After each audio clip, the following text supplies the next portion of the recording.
Chapter 2. A Message to the Mayor. Lena often took different routes between school and home.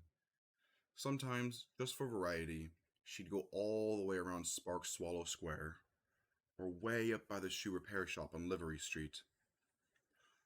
But today she took the shortest route home because she was eager to get home and tell her the news. She ran fast and easily through the streets of Ember. Every corner, every alley, every building was familiar to her. She always knew where she was, though most streets looked more or less the same. All of them were lined with the old two-story stone buildings, the wood of their windows, frames, and doors long unpainted.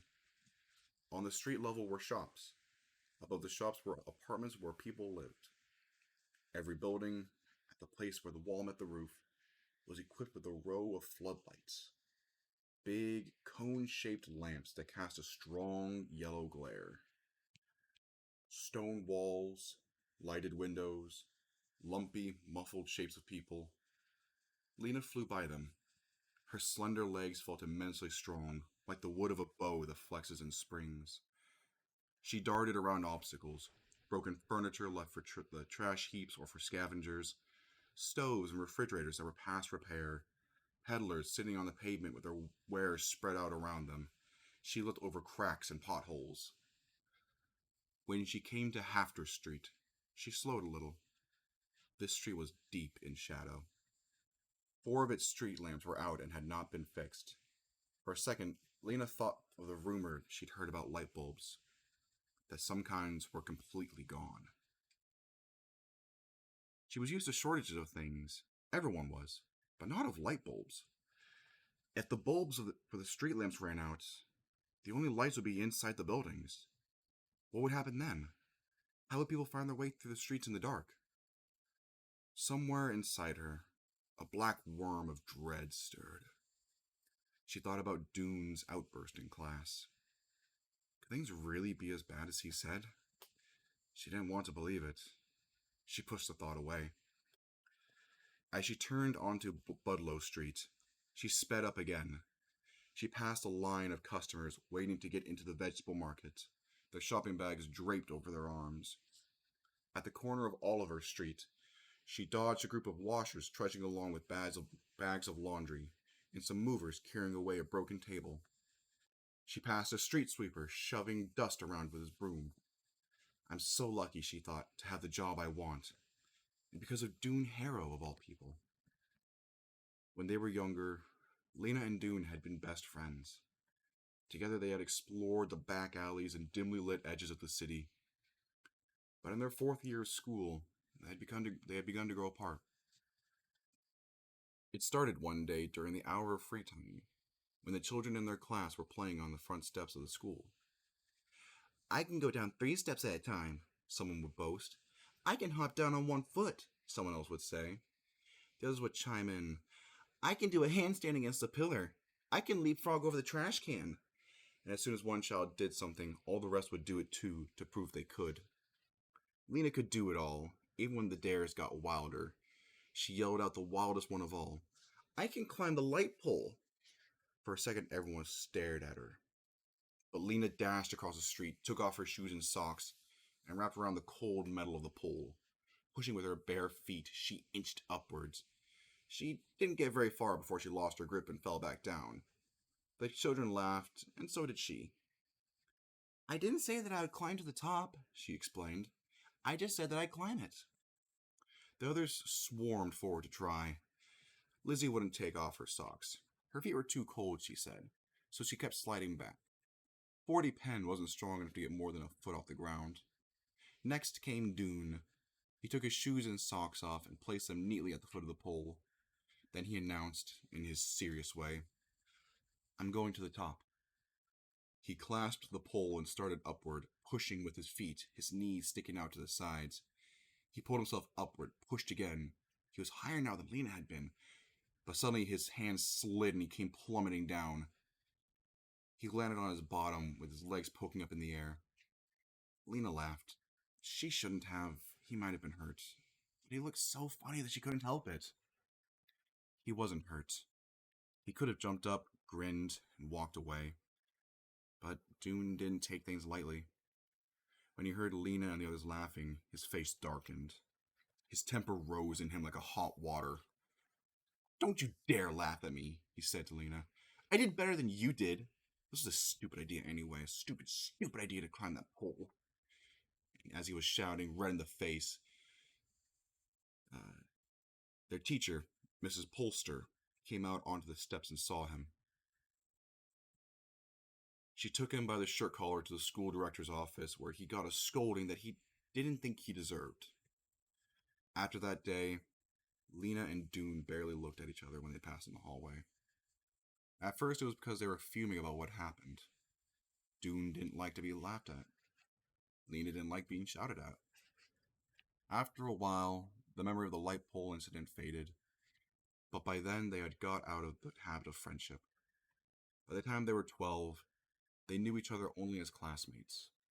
Lena was friends with Vindy Chance, Orly Gordon, and most of all, red-haired Lizzie Bosco, who could run almost as fast as Lena and could talk 3 times faster. Now, as Lena sped home, she felt immensely grateful towards Dune and hoped he'd come to no harm in the pipeworks. Maybe they'd be friends again. She'd like to ask him about the pipeworks. She was curious about it. When she got to Greystone Street, she passed Clary Lane, who was probably on her way to the greenhouses. Clary waved to her and called out, "What job?" And Lena called it back, "Messenger," and ran on.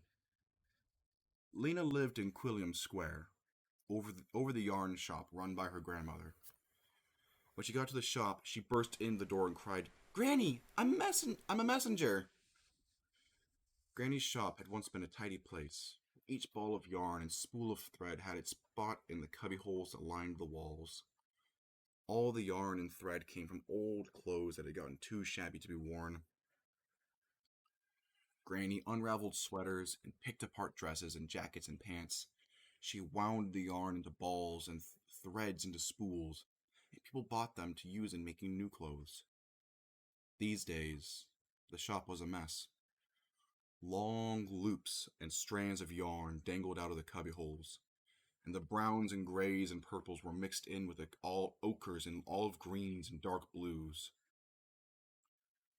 Granny's customers often had to spend half an hour unsnarling the rust-red yarn from the mud brown, or trying to fish out the end of a thread from a tangled wad. Granny wasn't much help. Most days, she just dozed behind the counter in her rocking chair. That's where she was when Lena burst in with her news. Lena saw that Granny had forgotten to knot up her hair that morning. It was standing out from her head in a wild white frizz. Granny stood up, looking puzzled. "You aren't a messenger, dear. You're a schoolgirl," she said. "But Granny, today was assignment day. I got my job, and I'm a messenger." Granny's eyes lit up, and she slapped her hand down on the counter. "I remember," she cried. "Messenger, that's a grand job. You'll be good at it." Lena's little sister toddled out from behind the counter on unsteady legs. She had a round face and round brown eyes. At the top of her head was a sprig of brown hair tied up with a scrap of red yarn. She grabbed onto Lena's knees. "Wina, Wina," she said. Lena bent over and took the child's hands. "Poppy, your big sister got a good job. Are you happy, Poppy? Are you proud of me?" Poppy said something that sounded like, "Hoppy, hoppy, hoppy." Lena laughed, hoisted her up, and danced with her around the shop. Lena loved her little sister so much that it was like an ache in her ribs. The baby and Granny were all the family she had now. 2 years ago, when the coughing sickness was raging through the city again, her father had died. Some months later, her mother, giving birth to Poppy, had died too. Lena missed her parents with an ache that was as strong as what she felt for Poppy. Only it was a hollow feeling instead of a full one. "When do you start?" asked Granny. "Tomorrow," said Lena. "I report to the messenger station at 8 o'clock. "Oh, you'll be a famous messenger," said Granny. "Fast and famous." Taking Poppy with her, Lena went out of the shop and climbed the stairs to her apartment. It was a small apartment, only 4 rooms, but there was enough stuff in it to fill 20. There were things that had belonged to Lena's parents, her grandparents, and even their grandparents. Old, broken, cracked, threadbare things that had been patched and repaired dozens or hundreds of times. People in Ember rarely threw anything away. They made the best possible use of what they had. In Lena's apartment, layers of worn rugs and carpets covered the floor, making it soft but uneven underfoot. Against one wall squatted a sagging couch, with round wooden balls for legs, and on the couch were blankets and pillows, so many that you had to toss them on the floor before you could sit down.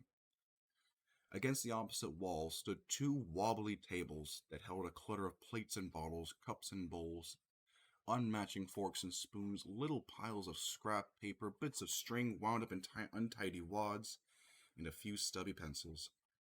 There were 4 lamps, 2 tall ones that stood on the floor and 2 short ones that stood on the tables. And in uneven lines up near the ceiling were hooks that held coats and shawls and nightgowns and sweaters, shelves that held pots and pans, jars with unreadable labels, and boxes of buttons and pins and tacks. Where there were no shelves, the walls had been decorated with things of beauty. A label from a can of peaches, a few dried yellow squash flowers, a strip of faded but still pretty purple cloth. There were drawings, too. Lena had done the drawings out of her imagination. They showed a city that looked somewhat like Ember, except that its buildings were lighter and taller and had more windows. One of the drawings had fallen to the floor. Lena retrieved it and pinned it back up. She stood for a few minutes and looked at the pictures. Over and over, she'd drawn the same city. Sometimes she drew it as seen from afar. Sometimes she chose one of its buildings and drew it in detail. She put in stairways and street lamps and carts. Sometimes she tried to draw the people who lived in the city, though she wasn't good at drawing people. Their heads always came out too small, and their hands looked like spiders. One picture showed a scene in which the people of the city greeted her when she arrived. The first person they had ever seen to come from elsewhere. They argued with each other about who should be the first to invite her home. Lena could see the city so clearly in her mind, she almost believed it was real. She knew it couldn't be, though. The book of the City of Ember, which all children studied in school, taught otherwise. The City of Ember was made for us long ago by the builders, the book said. It is the only light in a dark world. Beyond Ember, the darkness goes on forever in all directions. Lena had been to the outer border of Ember. She had stood at the edge of the trash heaps and gazed into the darkness beyond the city. The unknown regions. No one had ever gone far into the unknown regions. Or at least, no one had gone far and returned. And no one had ever returned in Ember from the unknown regions either. As far as anyone knew, the darkness did go on forever. And still, Lena wanted the other city to exist. In her imagination, it was so beautiful, and it seemed so real. Sometimes she longed to go there and take everyone in Ember with her. But she wasn't thinking about the other city now. Today she was happy to be right where she was. She set Poppy on the couch. "Wait there," she said. She went into the kitchen, where there was an electric stove and a refrigerator that no longer worked and was used to store glasses and dishes so Poppy couldn't get at them. Above the refrigerator were shelves holding more pots and jars, more spoons and knives, a wind-up clock that Granny always forgot to wind, and a long row of cans. Lena tried to keep the cans in alphabetical order so she could find what she wanted quickly, but Granny always messed them up. Now she saw there were beans at the end of the row and tomatoes at the beginning. She picked out a can labeled baby drink and a jar of boiled carrots, opened them, poured the liquid into a cup and the carrots into a little dish, and took these back to the baby on the couch. Poppy dribbled baby drink down her chin. She ate some carrots and poked others between the couch cushions. For the moment, Lena felt almost perfectly happy. There was no need to think about the fate of the city right now. Tomorrow, she's a messenger. She wiped the orange goop off Poppy's chin. Don't worry, she said. Everything will be all right. The messenger's headquarters was on Clothing Street, not far from the back of the gathering hall. When Lena arrived the next morning, she was greeted by Messenger Captain Alice Fleary, a bony woman with pale eyes and hair the color of dust. Our new girl, said Captain Fleary to the other messengers, a cluster of 9 people who smiled and nodded at Lena. I have your jacket right here, said the captain. She handed Lena a red jacket like the one all messengers wore. It was only a little too large. From the clock tower of the gathering hall came a deep, reverberating bong. 8 o'clock, cried Captain Fleary. She waved a long arm. Take your stations. As the clock sounded 7 more times, the messengers scattered in all directions. The captain turned to Lena. Your stations, he said, is Gone Square.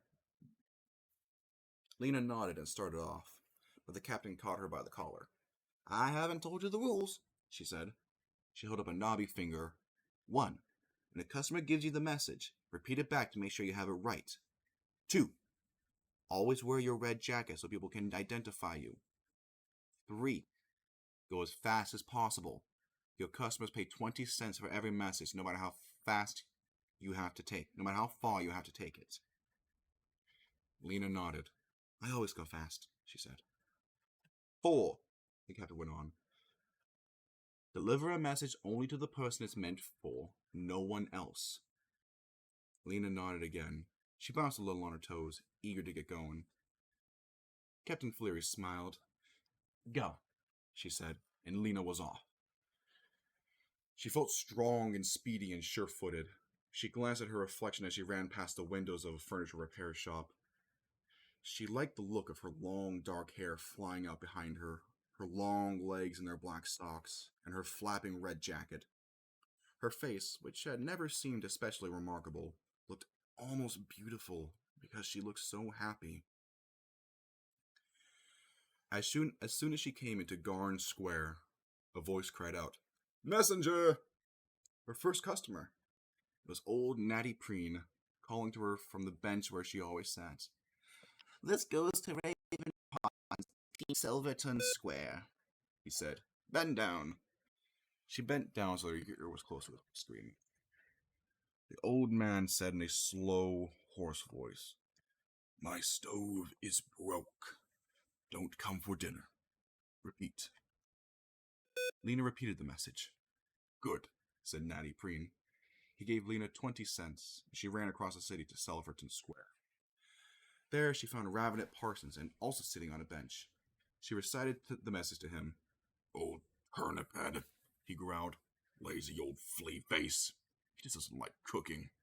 No reply. She ran back to Garn Square, passing a group of believers on the way. They were standing in a circle, holding hands, singing one of their cheerful songs. It seemed to Lena that there were more believers than ever these days. What they believed in she didn't know, but it must make them happy. They were always smiling. Her next customer turned out to be Mrs. Polster, the teacher of her 4th-year class. In Mrs. Polster's class, they memorized the pages from the Book of the City of Ember every week. Mrs. Polster had charts on the walls for everything, with everyone's name listed. If you did something right, she made a green dot by your name. If you did something wrong, she made a red dot. What you need to learn, children, she always said in her resonant, precise voice, is the difference between right and wrong in every area of life. And once you learn the difference, she would stop and point to the class, and the class would finish the sentence. You must always choose the right. In every situation, Mrs. Polster knew what the right choice was. Now here was Mrs. Polster again, looming over Lena and pronouncing her message. To Anisette Lafronde, 39 Hum Street, as follows, she said. My confidence in you has been seriously diminished since I heard about the disreputable activities in which you engaged on Thursday last. Please repeat. It took Lena 3 tries to get this right. Uh-oh, a red dot for me, she said. Mrs. Polster did not seem to find this amusing. Lena had 19 customers that first morning. Some of them had ordinary messages. I can't come on Tuesday. Buy a pound of potatoes on your way home. Please come and fix my door. Others had messages that made no sense to her at all, like Mrs. Polster's. But it didn't matter. The wonderful part about being a messenger was not the messages, but places she got to go. She could go into the houses of the people she didn't know in the hidden alleyways and little rooms in the backs of stores. In just a few hours, she discovered all kinds of strange and interesting things. For instance, Mrs. Sample, the mender, had to sleep on her couch because her entire bedroom, almost up to the ceiling, was crammed with clothes to be mended. Dr. Felina Tower had the skeleton of a person hanging against her living room wall, its bones all held in place with black strings. I study it, she said when she saw Lena staring. I have to know how to put people together. At a house on Caillou Street, Lena delivered the message to a worried-looking man whose living room was completely dark. I'm saving on light bulbs, the man said. And when Lena took a message to the Can Cafe, she learned that on certain days the back room was used as a meeting place for people who like to converse about great subjects. Do you think an invisible being is watching over us all the time? She heard someone ask. Perhaps, answered someone else. There was a long silence. And then again, perhaps not. All of it was interesting. She loved finding these out. She loved running. Running made her feel strong and big-hearted. It made her love the places she ran through and the places whose messages she delivered. She wished she could bring all of them the good news they so desperately wanted to hear. Late in the afternoon, a young man came up to her, walking with a sort of sideways lurch. He was an odd-looking person. He had a very long neck with a bump in the middle, and teeth so big they looked as if they were trying to escape from his mouth. His black, bushy hair stuck out from his head in untidy tufts. I have a message for the mayor at the gathering hall, he said. He paused to let the importance of this be understood. The mayor, he said. Did you get that? I got it, said Lena. All right, listen carefully. Tell him, delivery at 8 from Looper. Repeat it back. Delivery at 8 from Looper, Lena replied. It was an easy message. All right, no answer required. He handed her 20 cents, and she sprinted away. The gathering hall occupied one entire side of Harkin Square, which was the city's central plaza. The square was paved with stone, had a few benches bolted to the ground here and there, as well as a couple of kiosks for notices. Wide steps led up to the gathering hall, and fat columns framed its big door. The mayor's office was in the gathering hall. So were the offices of the clerks, who kept track of which buildings had broken windows, what street lamps needed repair, and the number of people in the city. There was the office of the timekeeper, who was in charge of the town clock, and there were offices for the guards who enforced the laws of Ember, now and then putting pickpockets or people who got into fights into the prison room, a small one-story structure with a sloping roof that jutted out from one side of the building. Lena ran up the steps through the door into the broad hallway. On the left was a kiosk, and at the desk sat a guard. Barton Snowd, assistant guard, set a badge on his chest. He was a big man with wide shoulders, brawny arms, and a thick neck. But his head looked as if it didn't belong to his body.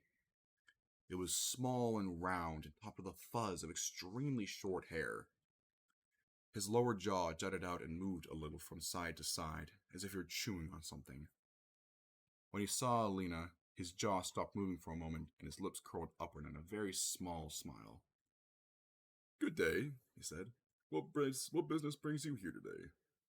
I have a message for the mayor. Very good, very good. Barton Snowed heaved himself to his feet. Step this way. He led Lena down the corridor and opened a door marked Reception Room. Wait here, please, he said. The mayor is in his basement office on private business, but he'll be up shortly. Lena went inside. I'll notify the mayor, said Barton Snowed. Please have a seat. The mayor will be right with you, or pretty soon. He left, closing the door behind him. A second later, the door opened again. The guard's small fuzzy head reappeared. What is the message? He asked. I have to give it to the mayor in person, she said. Of course, said the guard.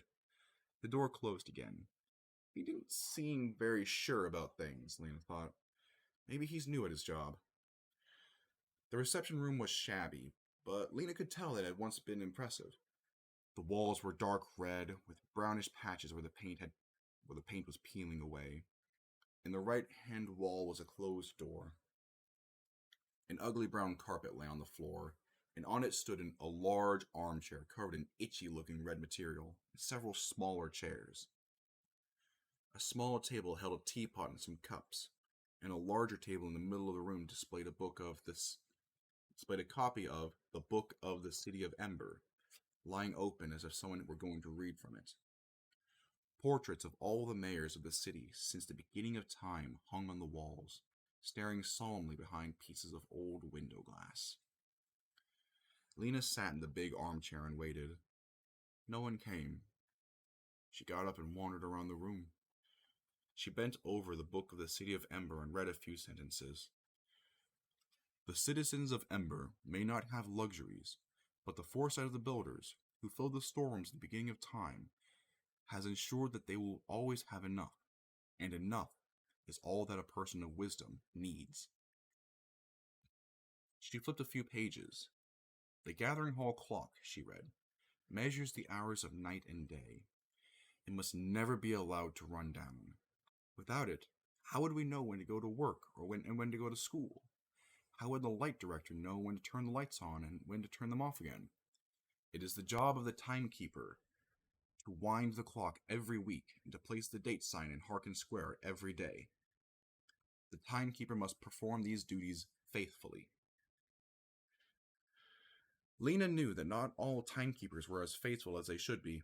She heard of one, some years ago, who forgot to change the date sign so that it might say Wednesday, week 38, year 227, for several days in a row. There had even been timekeepers who forgot to wind the clock so that it might stand at noon or midnight for hours at a time, causing a very long day or a very long night. The result was that no one really knew exactly what day of the week it was, or exactly how many years it had been since the building of the city.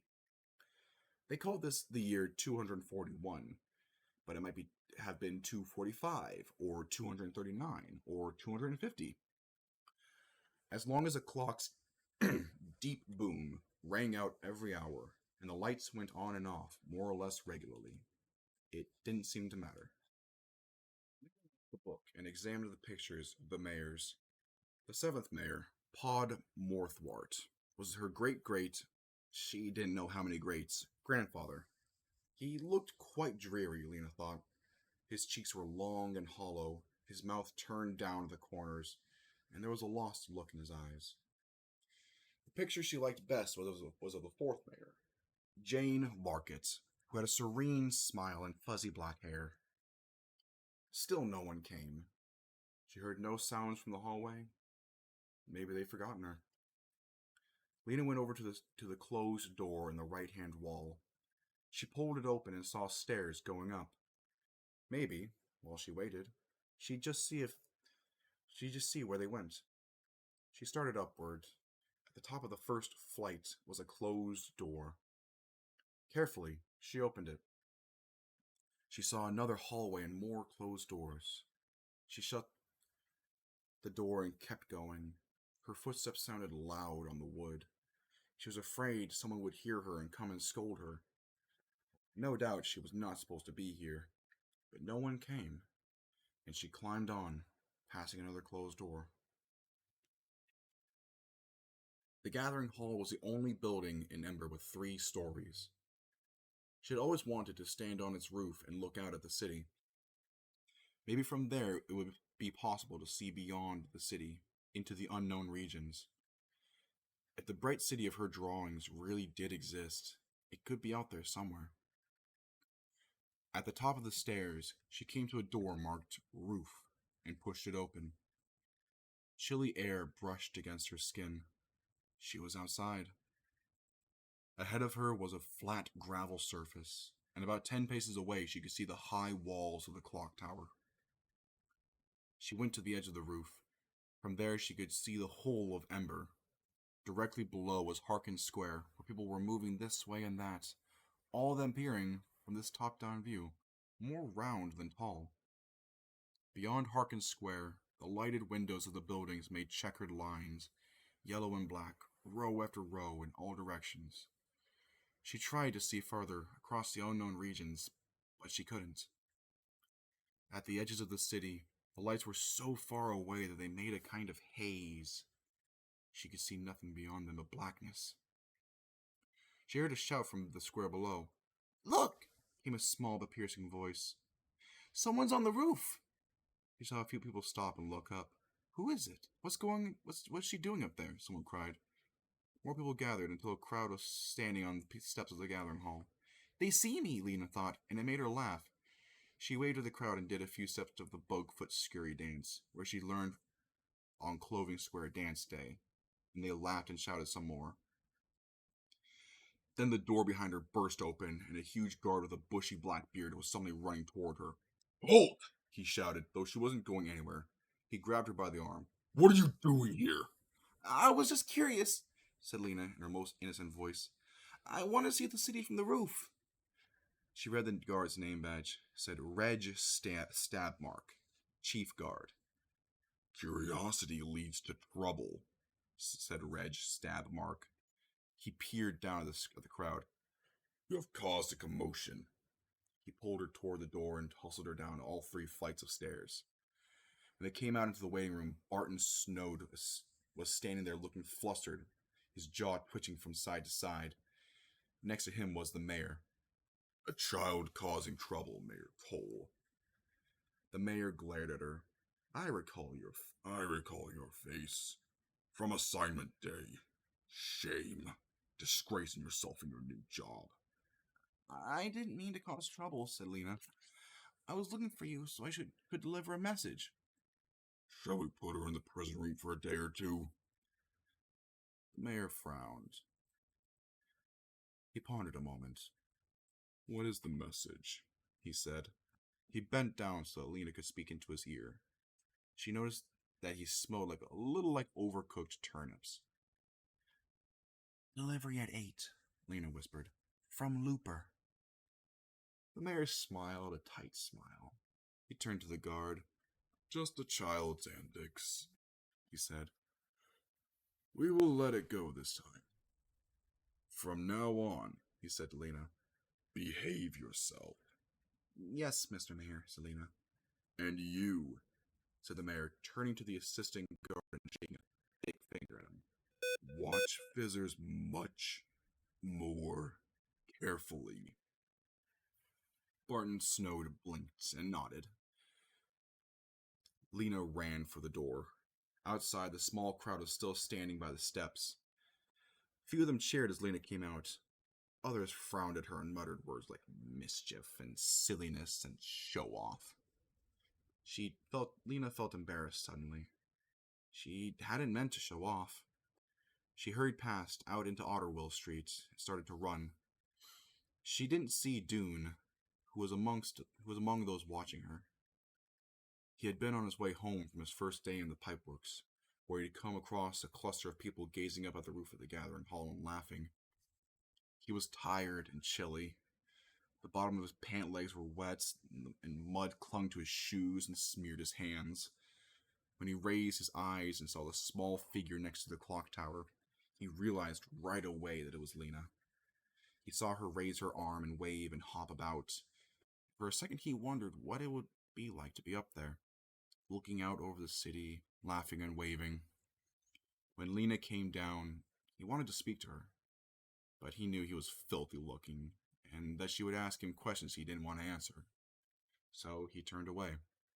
Walking fast, he headed for home.